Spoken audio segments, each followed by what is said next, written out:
A tooth and nail match, a scary bump that could have ruined the face of All Elite Wrestling, some mimosas, and an amazing world title match and more. Welcome to your all-out review on Kimmy Talks Wrestling.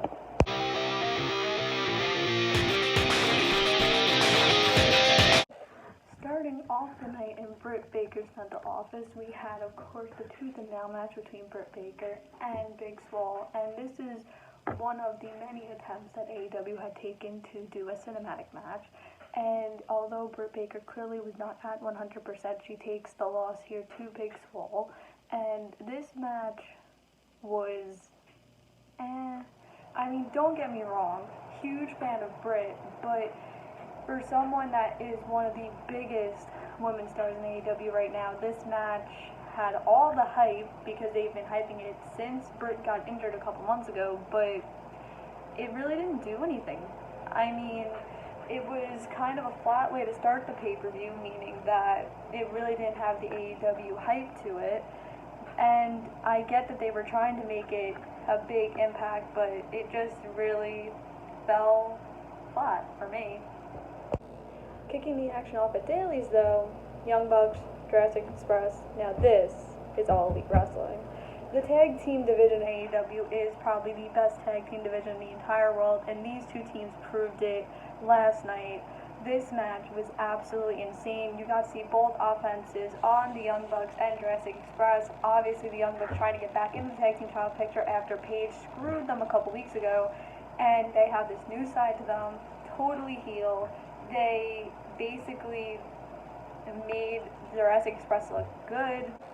We saw the athleticism from Luchasaurus doing flips on the outside. We saw Jungle Boy just be amazing. The Young Bucks just be the Young Bucks and prove that they are really the best tag team in the entire world right now, with the Young Bucks getting the win. This was probably one of my favorite matches on the card. This was very, very well put together. It gave me very, very excited for the rest of the night. Next was the Casino Battle Royal. Ooh. So going into it, obviously the main names you were looking at were an Eddie Kingston, a Darby Allin, a Lance Archer, and who the Joker was going to be. I was very shocked it was Seidel, but I was very excited. Obviously the bump in the beginning with the missed shooting star press was very, very scary, and not the first bad bump we were going to see throughout the night. I thought that the Battle Royal was really well put together. Kingston and Archer were the final two in, as the Butcher and Blade were trying to secure the win for Kingston, but Lance Archer obviously got on top, and it will be Lance Archer versus Jon Moxley, probably at full gear. Very, very well put together Battle Royal. I have a lot to say about the Matt Hardy-Sammy Guevara match. So, obviously, the match starts and Hardy takes the awful fall off the platform. His head bounces off the concrete. You could tell right away that they completely missed the table. And the X goes up within seconds of him falling on the ground. And the match just continues. The X went up twice before the doctor finally went to Hardy. And Hardy, I guess, said that he was fine and didn't want the match to end that way. They go back to the ring, back into Daly's place.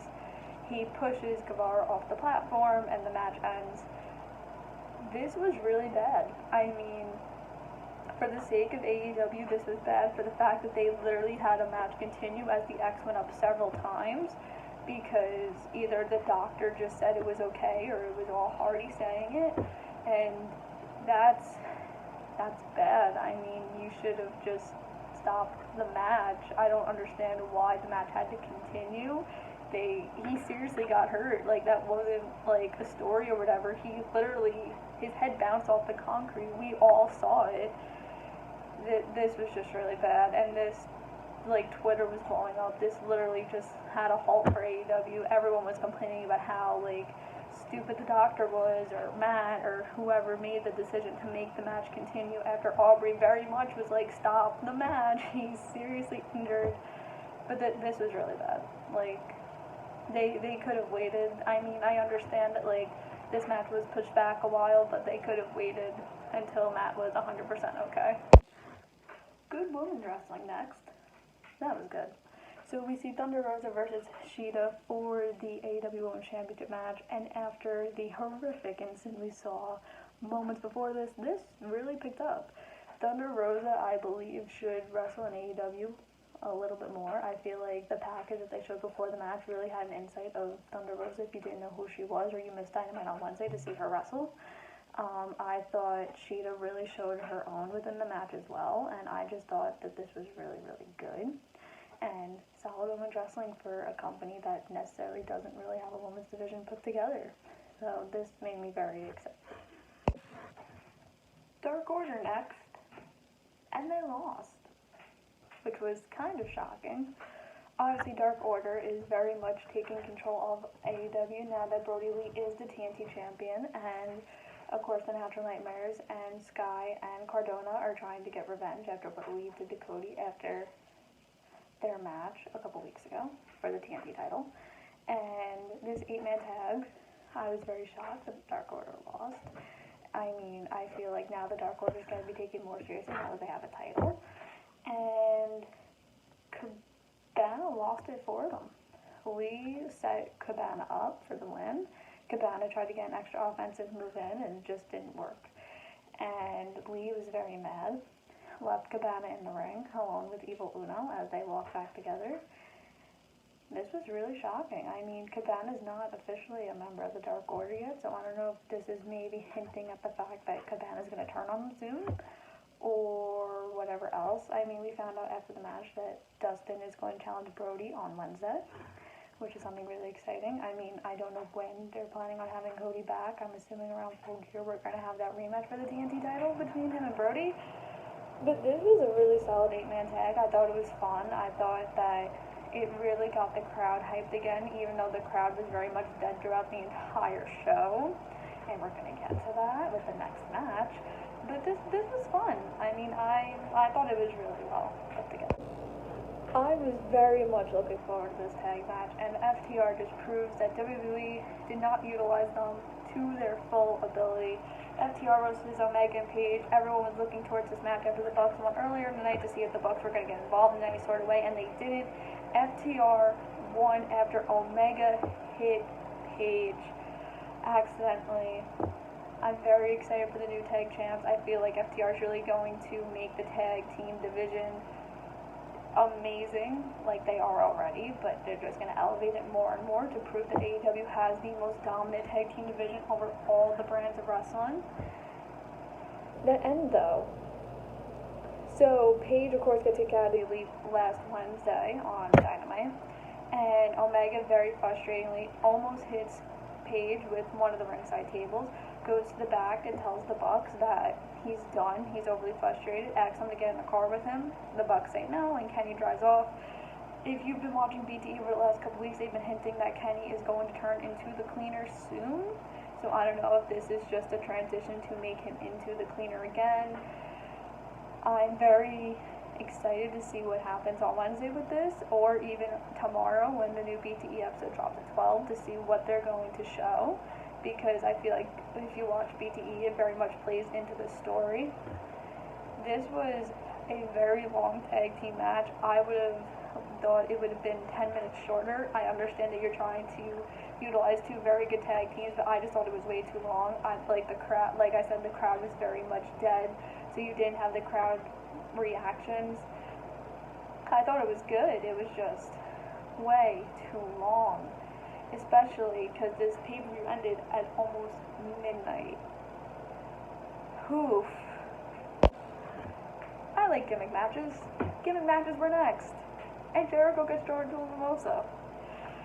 Cassidy versus Jericho has been the feud of the summer for AEW. Obviously, with Jericho getting the first win over Cassidy, Cassidy getting the second win, and now it leads to the third match for the Mimosa Mayhem.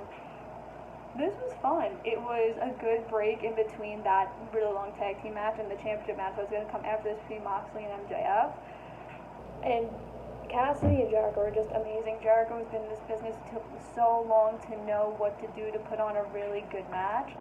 I feel like Cassidy was really showing us why he can be a main event star and why we should be taking him seriously. I felt like this whole feud with Jericho was meant to put Cassidy over so we can take him more seriously and not just as a lazy person that does things with his hands in his pockets and sunglasses on.